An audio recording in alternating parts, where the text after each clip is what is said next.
Hey,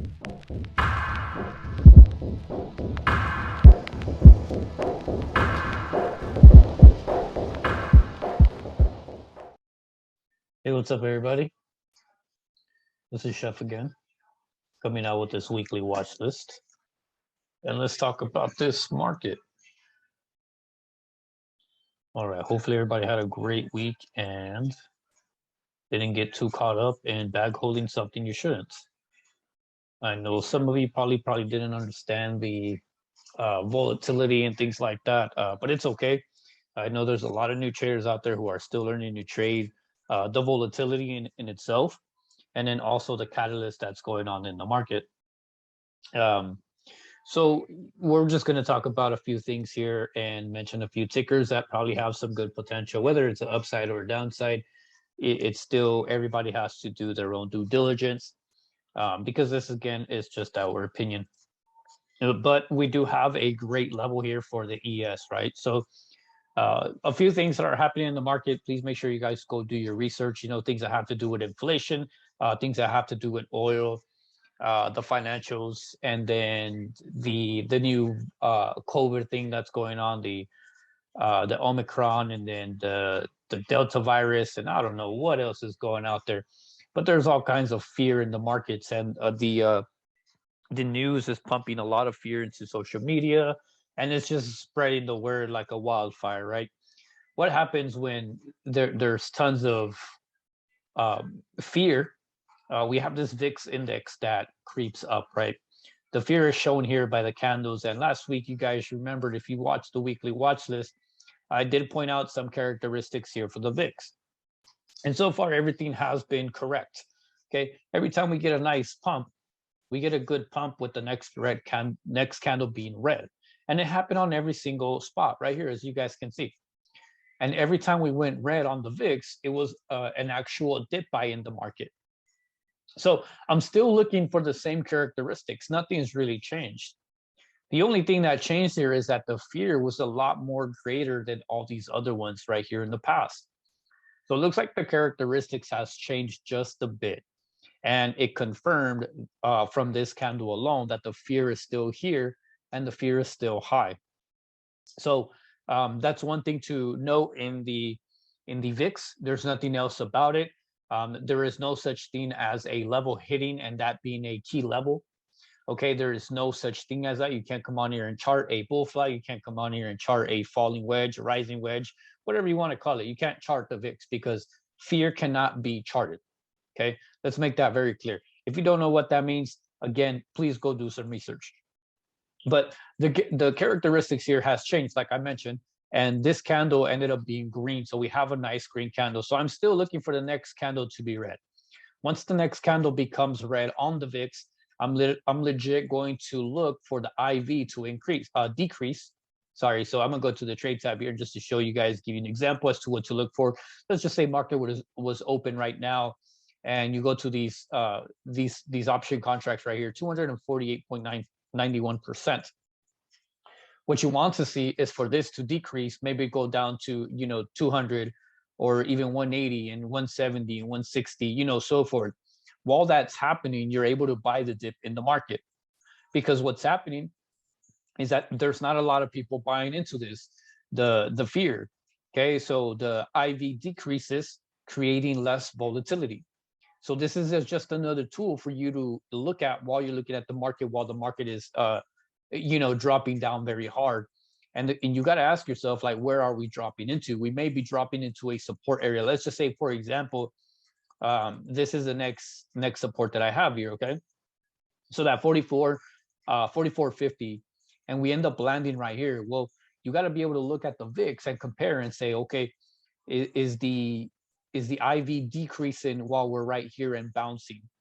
If that happens, you're kind of using the tools in the market to help you buy the dip, and you're looking for a dip buy opportunity down here with your stop loss right below, and your stop loss using the VIX as the IV does not increase. If it increases, then stop out. If it decreases, it's going to be a good opportunity to buy the dip. Okay, so just look at it like that. Bigger time frame views, it has to be at a major level. It can't just be like some random 5-minute time frame support and you're like, oh, this is the major key level. It doesn't work that way. Okay, you got to be able to look at the bigger picture and look at the levels that matter the most. Okay, the bigger the time frame support and resistance, the bigger the bounce or rejection is going to be. In this case, on the weekly time frame, as you guys can see, the same chart has not changed whatsoever. And we did come down here and we ended up on a red day. We broke right below the zone, but we're holding the zone and we're retesting this previous high and this previous breakout. So we're right here at a very important level. What do you look for? Technically, the volume was very, very aggressive. So the volatility, like I said, is very, very high. And while this is happening, there's still a lot of fear in the market, guys. So the movements in a lot of the tickers are not going to be normal. So let's just say the ATR for your stock, it was like $2. Now you're going to look for a $4 move because now the aggressiveness in the market is going to cause bigger movements. Okay, so be careful for some of that and don't think that this is normal trading because this is not. Okay. So keep an eye on that, guys. These are the only levels that I really care about for the ES, which is your 45. What is this? 4505, and then the 4540. Just rounding it off, and then up here, this is supply. So I don't really have much of a rejection over here. If you do want to use this, use 4590 right here, just at top of that candle body in this bottom, which is like your 4578. Okay, if we can't get above this, we're definitely going to continue on to the downside, and I'm going to look for something like this. Okay, so man, I wish this candle wasn't here, but I would look for something like this. This is kind of like what I'm going to look for this week. Not that I'm bearish in the market, but if we do reject here, I would expect the next few candles to come into this level. It would be nice to actually see some red.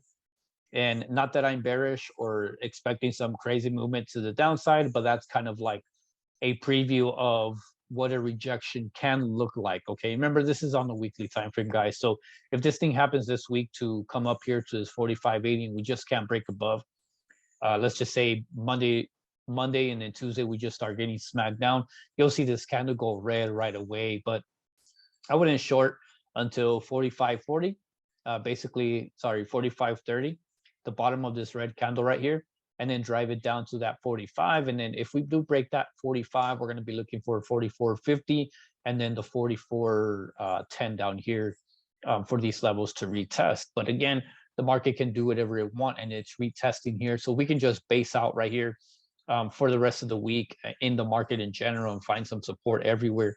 Then I think this will be a great opportunity for a nice dip buy to the beginning of December, basically this week, right? So we ended up end of the year kind of doing something like this versus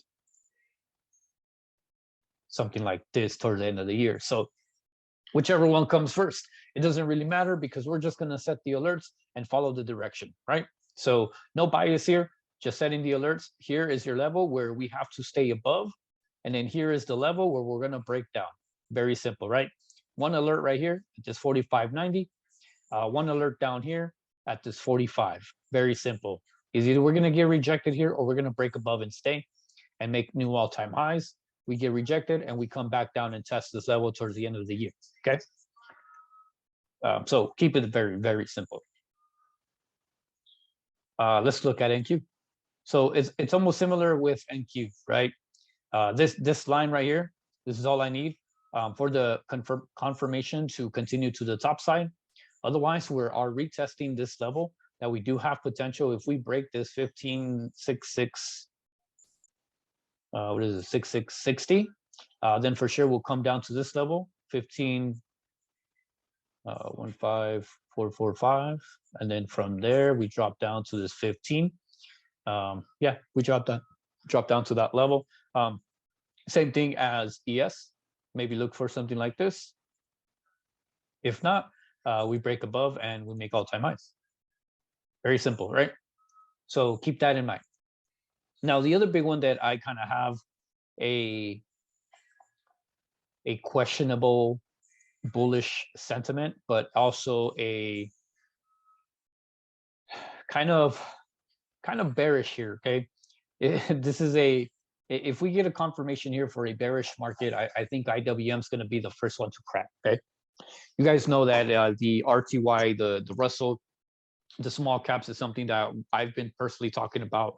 Probably the biggest one out of every video that I talk about. I always mention the Russell. Always make sure that you guys have those alerts over this like 2360 and then the 2330. Just anywhere above the 2300, we're going to be looking bullish and then breakout for all-time highs. But it looks like we still haven't, which is okay. It doesn't have to break above. It doesn't have to break below. It can stay sideways like this as long as it wants. Okay. Now look at look at this trend. Like even here, we trended for such a long time. Okay. Here we trended for a very, very long time. And then until we finally found a trend here. And then now we're almost having the same price action. The price action meaning that something that's been repeated in the past, this huge range for a very long time.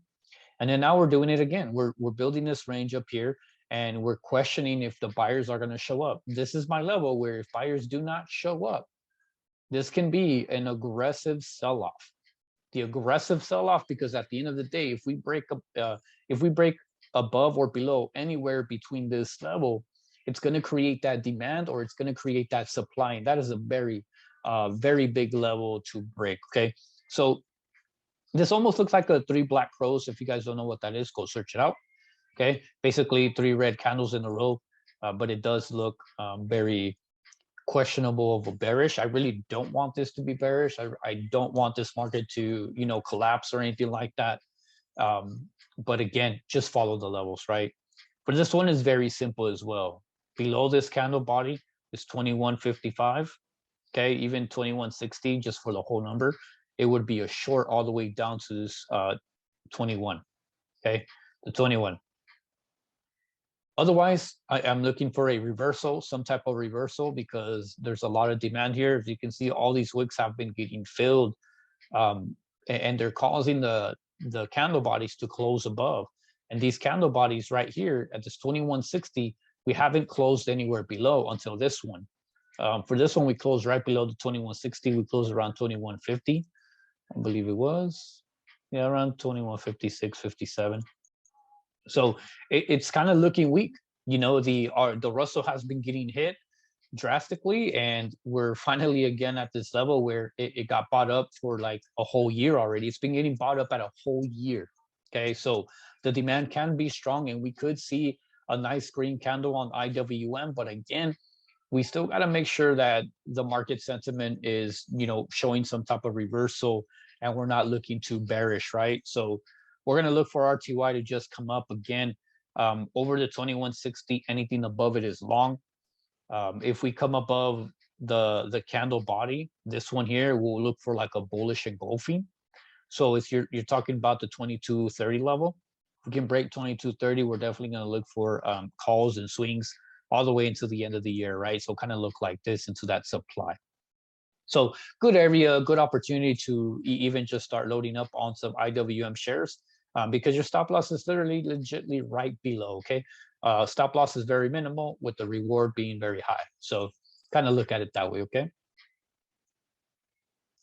Oil, I do want to mention oil because it does have a lot of weight in the market as well. A lot of times when we see oil dropping down, we do see the market pulling back just a bit.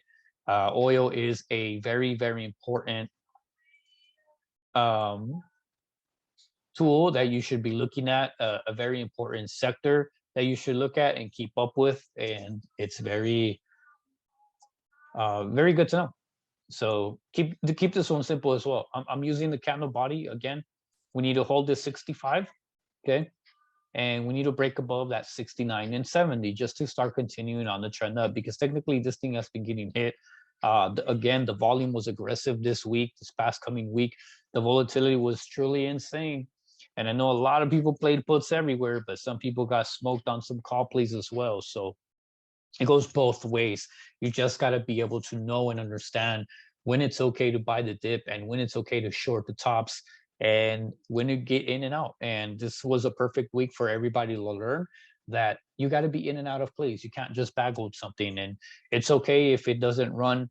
You know, if you didn't catch the whole move, it's okay. So don't beat yourselves up. But again, I think this is a great level for oil. It did have a nice wick right here, so it's showing buyers. This is why I said that the candle body would be my entry, and then stop loss as well. But I'm just gonna look for some recovery in oil, honestly. And I know gas prices are super expensive, and we want this thing to drop some more. You know, gas prices in Cali are over $5 for the premium, so it's kind of heavy for me. But either way, use this as a tool to guide you guys and to gauge in the market sentiment to give you something good. We want some green on CL. So if you guys want to check out FANG, also this thing moves with it. So check that out. Okay. There's other oil tickers too you guys can check out. I'm sure you guys can do your own DD. So anyways, I want to look at financials. Financials is at a good spot right here as well. It had a nice volume. Again, everything is going to look the same. Everything's going to have a huge red candle. We're just going to determine where this is all going to be because having huge volume on this week, it's going to determine whether we had an intense amount of sellers or an intense amount of buyers that came in at those dips. Okay. One of the two is going to come out, and we're going to see the results by the end of the week. So with XLF, if we can hold just this 37, I do have my alerts right below, right here. So just to show you, just 37.44, I have it. And in case it does break, this little trend line, it can be a nice sell-off for XLF, but again, it could be the most amazing dip I ever. So I'm just ready for both. For this one, I'm going to wait for market open, but I really would love to see a nice green candle to show a bullish engulfing in the financial sector. We do have Jets. This one, I personally am not looking at Jets yet. And the only reason for that is because it gave up all this level right here. I thought it was a very important level. I really thought we were going to hold here, but unfortunately, this new case again, this new COVID thing is happening, and it's bringing a lot of fear, and it's hurting the airlines a lot. And like I said in the previous videos, you know, airlines need a good excuse to, you know, start turning back around. And so far, it's not happening. Again, I am in some long-term shares for some DALs and AAL and airlines in general. But again, to day trade and swing some calls for these, I don't think it's the right time yet. Just because this support, this demand, it did break, and we still don't have, you know, some good news and some good airline news that we can use as an excuse to continue to go long in general.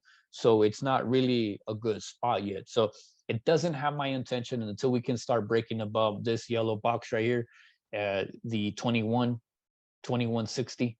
If we can hit 22, then I'll start looking at it again. Otherwise, I'm going to leave it alone. I don't want to mess with it, and it's not going to be on my list until that hits. If that hits this week, then it's definitely going to be on the watch list next week. Very simple, right? You just set the alert. You sit there and wait patiently and let the things come to you. You don't got to go and try to chase the bottom or something like that, okay? ARK is another one that was on the watch list as well last week. This thing ended up cracking down. This was the last support that it had, and it was pointed out in the list. And then you can see it had a nice drop from the 105 all the way down to this like 91 area, which was a pretty hectic drop. So I think for ARK, we could probably potentially see a nice dead cat bounce here. If you don't know, again, go search it out. But basically what that is once you drop here, you're going to see a nice relief rally. We're going to see a bullish rally here, and you could have opportunity to day trade this. But again, this thing looks bearish. It looks like it broke some levels. And I personally don't like to catch falling knives like this unless they make sense. It is at a weekly level right here, this 90 and 91. Those are the levels where you can dip by. Other than that, below 90, I wouldn't touch any calls whatsoever. But ARK is at a good spot. If you want to take a look at ARK, make sure that Tesla is holding, SQ is holding, you know, Roku is holding, TDOC, and like a bunch of other tickers that they have. So Tesla is the more of the heavyweight in the ARK sector. They are loaded more on shares with Tesla. Again, do some more research on that if you guys don't know. And again, this is a good opportunity to dip by as well, but only if the market sentiment is nice and bullish. I wouldn't be buying on a bearish sentiment, okay? So just kind of look out for that.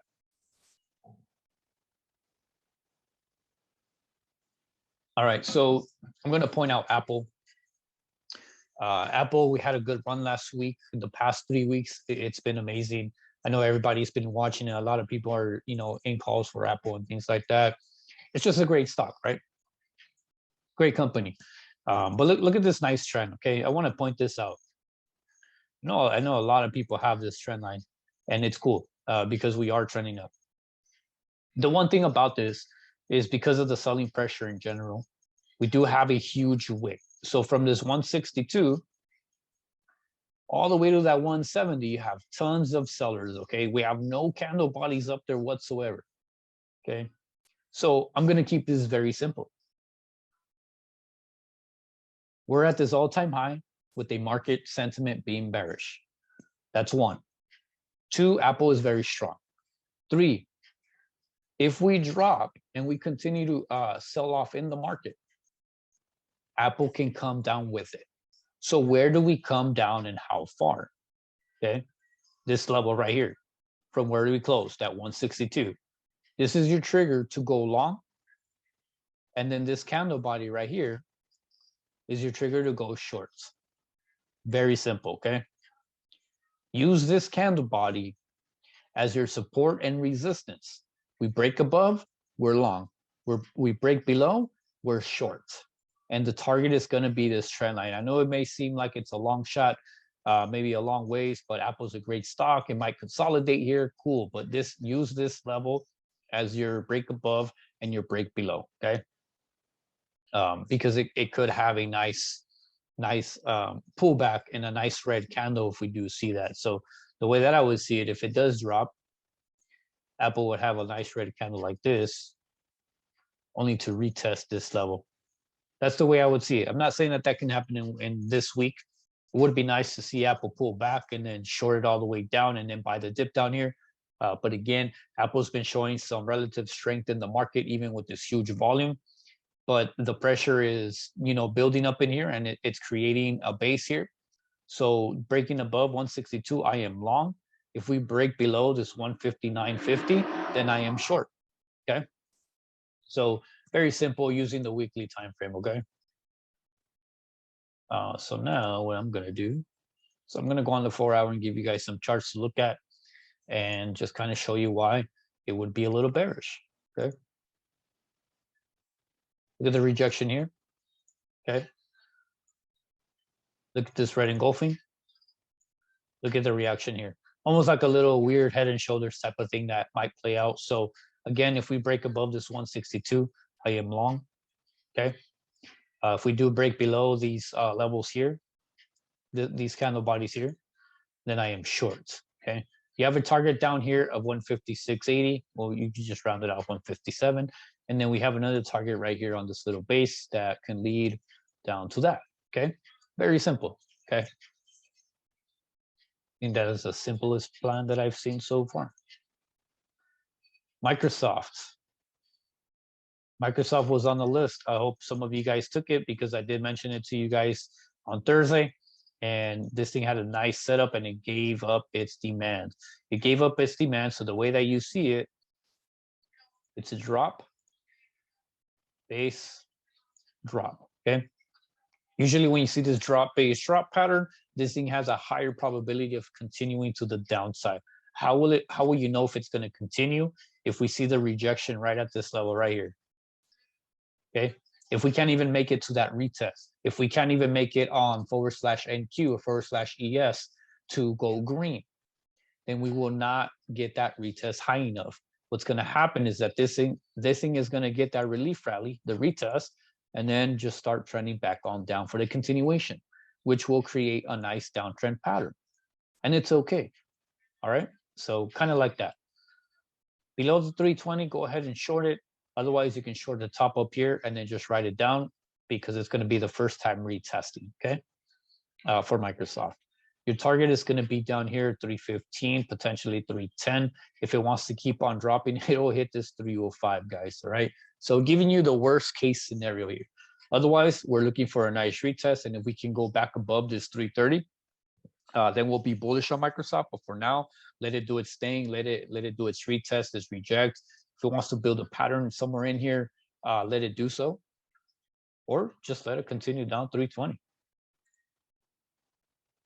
Tesla, everybody's watching Tesla. It's like all eyes on me for Tesla. Everyone is a fan of Tesla. But look at this nice little pennant on Tesla, okay? I just want to point that out and make sure you guys have it. I will not be trading Tesla, but you guys go ahead and trade it. It has some volatile moves, and ODTE Fridays are amazing. But again, let's look at the 4 hour. Here's your last line of support. Psychologically, everybody's going to be looking at that 1K number. The 1K number is going to be a key level for everybody around the world. Okay, every retail trader out there is going to say the 1K. If we hold, we're good. If we don't, we're dropping on down. And guess what? It's going to catch a lot of attention. Catches a lot of attention. Catch that momentum if you guys have the account for it. Grab some in the monies. Don't grab weeklies. Grab next week's. Let it do its thing and let it drive. Okay, very simple. Above 1K, we're bullish. Below 1K, we're bearish. Below that 1K, it's going to break this trend line, and everybody's going to have it. And everybody's going to know that it's breaking a weekly time frame pattern. And if it does break this has room to drop down to this 947. And everybody out there is going to be talking about this little gap fill right here. And that's going to be their target. They're going to say 900. Okay, we're going to say Tesla to 900. We're going to crack that 1K, and automatically it's 950 and 900. So make sure you guys pay attention to the way that Tesla moves this week. We could definitely see a nice relief rally to the 1050, even as high as 1070. But again, make sure you guys set some alerts. Over 1K, we're bullish. Below 1K, we're bearish. Okay, it's a psychological thing where everybody's going to have all eyes on me type of deal, and everybody's going to be watching Tesla. All right, GS. I have this one marked up only because the financials. Okay, you guys saw that I pointed XLF. Okay, so I have XLF right here at a very important level. So GS kind of caught my attention because if you look at it, it almost looks like we're curling. Okay, just like we created this double top, and now we're kind of like curling on down. Okay, so I put this here for a question mark just to remind myself for later that in case we do see this, we have potential to break. Okay, we have potential to bounce here with the XLF if we do bounce off that trend line, if we do bounce off that yellow box of support. But so far, we got to wait for the market to do its thing. This one below, psychologically, I would say 380 and 370, 377, 378 around there. We could look for a bearish momentum move all the way down. I don't want to say this, but 348 could be a huge move. Again, it doesn't have to happen within a week, but mainly kind of just got to gauge in with the XLF and kind of see how it's happening, because right now we are on this nice little downtrend. We are building this nice demand here. So this is going to be one of those plays where you just sit back and watch and just wait for some momentum to kick into the financials. So if this thing starts dropping, I already have my alerts down at the bottom. If we start cracking down, I'm definitely going to be in some puts here right at this box. And if we do crack open to the top, then I want to wait till we get above this 390 level. 390 level, I'll feel more comfortable going long. Otherwise, I'm still leaning a little bearish on GS. And it's just because of the bigger time frame, it looks like it's curling down. Otherwise, this can be a great dip buy opportunity. All right, CAT. CAT is another one that I personally like for some call plays. And just to keep it very simple, a lot of these charts are actually very simple due to the closing on Friday. And all I really just want to use is 198. Okay, so 198 for CAT, I am bullish. Anything above 198, I'm looking for this 201.50. If we crack this 201.50, a lot of people are going to be looking at this gap. Okay, so your target would be around 208. Oh, sorry, 207. So those are two things about CAT. CAT is definitely at a great spot, and it's been basing out at these levels down at this bottom. And it looks like we retested already this nice demand right here, nice support. Okay, so I'm looking for cat. I think I'm gonna be looking for a call play on cat. I know we're still on this nice downtrend, but again, if we can just hold these candles right there, the candle bodies break above, break below, I'm definitely gonna be looking for this as one of my top day trades if it's just a day trade. Cat doesn't really get affected that much by market movement in general, so it can be a great opportunity to look for a buy. All right, Starbucks. I want to mention that the weekly time frame. I want you to look how important this is. The pressure that's being built here. Look at the pressure that's being built here the past 3 weeks. The past 3 weeks, look at the wicks, okay? So from that 114 down to the 108.60, you just say around 109. It's been getting pressed here. The buyers and sellers are still fighting for the value of this stock. Some buyers are still coming in heavily. Other sellers are still coming in just because of the sentiment in general. The market is very heavy on the selling side, but the pressure is building and Starbucks is holding. If Starbucks holds, okay, sorry. If Starbucks can hold just these levels right here, I want to be able to go long over 112, 112, 113, and 114. Okay. I would feel more than 100% comfortable buying the dip right here. 109, and then your stop can be 108.70 right here using that little wick. Very simple trade. Starbucks does have a lot of pressure, so whichever way that it pops, believe me, it'll have an aggressive move either to the top or to the downside. So alerts on 112. 113 would be your first target. If we do gap up and we'll break 113, then we continue 113 to 114. People are going to look at that little gap that's right there. Okay. If we break 114 and continue, we're going to hit this top right here, 117. So look out for Starbucks to have some movements one way or the other. Okay. J&J is the other one that I like. I actually like the weekly. Just to show you guys like what I'm looking at when it comes to the weekly time frames. I look at the bigger picture, guys. It's very important to always look at the bigger picture and understand what is happening within the levels of demand and resistance, right? Supply. In this case, what we have is a very strong supply here for J&J. Look at all those wicks. So it pressed it down below, and all this became a supply. But then you have this whole level over here that became a demand, and you see the same thing here, and then you see the same thing here. So all these buyers are still coming in for J&J. What this creating on the bigger time frame is a drop-based drop, and it looks like after that initial drop, it came back inside, and it's pressing here with the nice little doji candle. Okay, that the candle is a nice little doji. So if this thing can break above 160, I would expect a nice move to do something like this. I would love to see a nice bullish engulfing candle on J&J while the market just, does its thing and J&J shows relative strength. The volume here is very aggressive.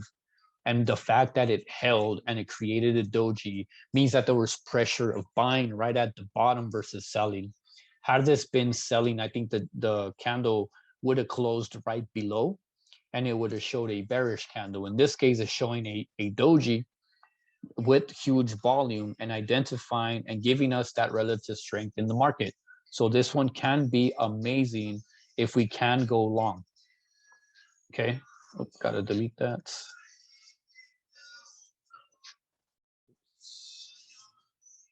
I don't know what's going on here. Sorry, guys.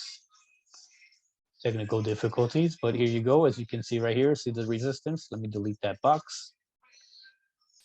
All right, and let me just show you again. Right there, just that little piece. I just wanted over 160. That's it.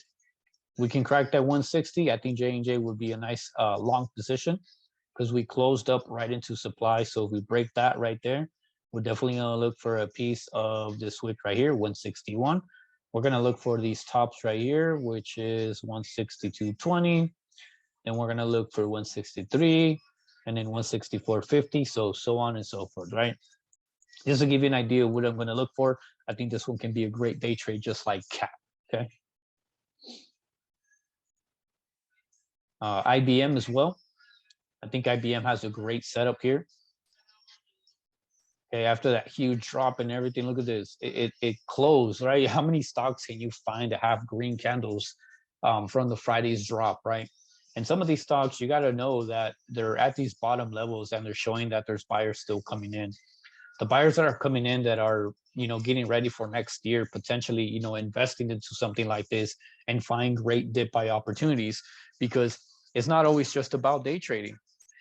Okay, it's about finding something that has value and something that's holding and building a accumulation phase, which is a lot of investors coming in and buying while these dips are happening, while the retail crew doesn't even think about buying long-term shares. Okay, you got to rethink something. If you're retail crew and you're showing some good profits, start grabbing some of those profits and putting them into some shares. Okay, it's okay if you have a 1K account and you can grow that 300%. But what are you doing with that profit? What are you doing with that 300% gain? Are you reinvesting into something that's going to be long term? Are you doing it short term? What is it? As long as you can keep that consistency, build and start building and build and build and build. Continue. Okay, I started buying shares already for Disney actually, and some airlines. So I'm still building onto something that I believe is going to have a long term growth. So just giving some opinions out there. But over 119 for IBM, I think we can break above and hit 120, as high as 121. If this thing wants to keep on going, I'll look for 122. Just some small account play right here. Otherwise, I would look to buy the dip right here at this little bottom, which is like your 117 with the stop loss of 50 cents, which makes sense. So keep a lookout for IBM for sure. I think I'll call this one out in server. In the bot, a lot of you guys will get the message. I'll even post it on Instagram for you guys, because it's a small ticker that we can potentially get into to switch it. V is another setup here that I have on the 4-hour. Very easy. We break this little trend line. We're breaking above, and that's all I'm waiting for. I'm not looking for the short side. If you want to play the short side, I would go short right here. Okay, 196. Psychologically, 196. If you want to wait till you break this 194, then go short from 194. But honestly, my entry would be right here if we can't break above 198 and 199.25. So very simple. Again, clean setup. I'm not waiting for the downside. I'm waiting for the bullish side. So however we get there, if it takes 2 days, and it takes 2 days, otherwise I'm not looking for a short. But you could follow the trend to the downside if we reject with the bearish sentiment overall in the market. Disney is the other one. Again, this thing had a nice trend to the downside. It finally broke here on Friday. It broke above. It stayed 146.50.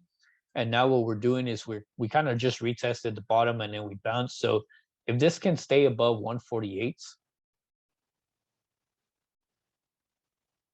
okay, just a psychological 148, then Disney could start seeing some type of reversal. And everybody knows that Disney's a great company, and I think it's going to catch a lot of attention. You guys can see all my alerts here to the top side. Otherwise, I have alert weight down here at this like 140, 180. If it does crack 142, giving me an opportunity to dip buy. But for now, if we crack 148, look for 150, 152, 152.50, 154, as high as 155. That's what I would look for Disney. If this thing wants to have a crazy week, this thing will go as high as 160, 164. So that can be something amazing, but stocks do whatever they want. So my alerts are here for Disney as well. All right, so another one for a bigger account is MA. For MA, I think you guys should be very well aware that the spreads are a bit wide and they can be a little more on the expensive side. Okay, these are not like $1 contracts. These are like $8, $9, $10 contracts, which in other words, $800, $1,000, and things like that. So this thing did hold. Okay, I like that MA actually held, and that's why I pointed out V, because they kind of correlate together. I do like the 4-hour time frame here. Okay, again, it's like the same setup as CAT and J&J. Okay, we're holding this piece right here. If we can stay above 322, just 322. I am taking this long, and my first target is right here. Okay, the 330. It may seem crazy, it may seem long, like an $8 move, like, hey, are you gonna catch an $8 move? Well, it's because we held on Friday. We had a bullish candle on Thursday. Friday we held through the whole sell-off in the markets. Right, we came down and we pushed back up, and we closed right in this level. So we kind of closed indecisive. We closed indecisive, which is amazing. At the same time, we kind of gapped up, which is awesome. I don't know where the futures are going to be early in the morning, but right now it looks like a lot of them did gap up, which is kind of exciting. And everybody's just waiting for that bullish momentum, and everybody's just waiting for that amazing dip buy. But again, here is an awesome setup for MA. And again, you got to be careful on the spreads. They are very heavy. They are higher risk, but anyone with a bigger account can trade this MA. Once we break the 330 though, this honestly legit can hit in one day. Just an FYI, MA does have aggressive moves. As you can see, these moves have been aggressive. And even from here, from this bottom of 325, we rolled all the way to 340. So that's a pretty big move. And if we do crack this 330, like I said, and we break above just this wick right here, 332, we'll definitely come up here for this little gap fill that's going to catch a lot of people's attention. And it can hit that 340. So keep your alerts on this one as well. A lot of good setups out there, guys. You just got to be able to go out there and search for them. All right. So I'm gonna leave you guys with that. So MA, Disney, V, IBM, J&J, Starbucks, CAT, GS, Tesla, Microsoft, Apple, and of course all the futures which you guys can look at. And let's wait for the market to do its thing. We do have a nice gap up, but again, we are on the staircase pattern for ES. The staircase pattern to the downside with volatility, increased volume, a lot of catalysts going on in the market that's driving everything up and down. So if you're going to swing trade anything, make sure that whatever you're swinging, you can handle 100% loss. Okay. Do not swing weekly contracts. That is the most risk you can put on the table. And it's probably the nicest way I can say it. But just know that if you do swing weekly contracts, you're putting the risk on the table very, very high. So expect gap ups, expect gap downs, expect huge abnormal movements in any stock in general. But watch for those that do hold with normal movements. Okay. The market is amazing. It's giving us some great opportunities to dip buy, great opportunities to short, great catalysts to use to the short side, and great catalysts to use for the amazing dip buys that are out there. So keep in mind, guys, all these tickers are at great levels. Keep eyes on PayPal as well. I'm gonna bring it up again, and it's creating this nice base here. It's just a little more volatile. Over 190 is going to be the level of price action that changes for a reversal. Okay, so anything on PayPal over 190 is going to be amazing. Down here, be a little more questionable just because the moves are getting more aggressive, as you can see here. See how aggressive this is? These are a lot more aggressive versus all these moves right here. Okay, so be aware. If we break 190, guys, know that the buyers came in here somewhere, or it's literally just going to keep on continuing down. But in my opinion, I think PayPal is a great stock. It's a great company. And future reference, I think they're going to be, back up into the 300s in no time, probably by the end of the year. But on the weekly time frame, look, we're at some weekly levels again, and I can legit say that PayPal is a great opportunity to dip buy. But again, it's only a great dip buy if we have a bullish sentiment in the market and we don't have nothing too crazy going on. This news can just be another way to fear and give us all great dip buy opportunities, but it can also be the beginning of a bearish trend in the next few weeks into the end of December, or just to end off the year. Who knows? So just keep in mind, guys, set those levels, hold on to the weekly watch list, and follow along. If you don't, then that's cool too, as long as you come back and learn something and we provide the value for you guys to break something down. But yeah, I'll leave you guys with that, and hopefully you guys have an amazing week, and make sure to manage your risk properly, guys. Don't bag hold something you shouldn't, If you have to think about it, get the heck out. If you have to think about entering, do not enter. If you have to think about taking profit or cutting loss, get out. Okay, don't think, just do it. You should be comfortable entering a position and comfortable taking profit, comfortable entering a position and comfortable stopping out. Okay, if you don't feel comfortable, you should not be in the position. Okay, or you're in just too heavy and go lighter. So leave you with that. Enjoy the rest of your week, guys, and I'll see you guys next Sunday.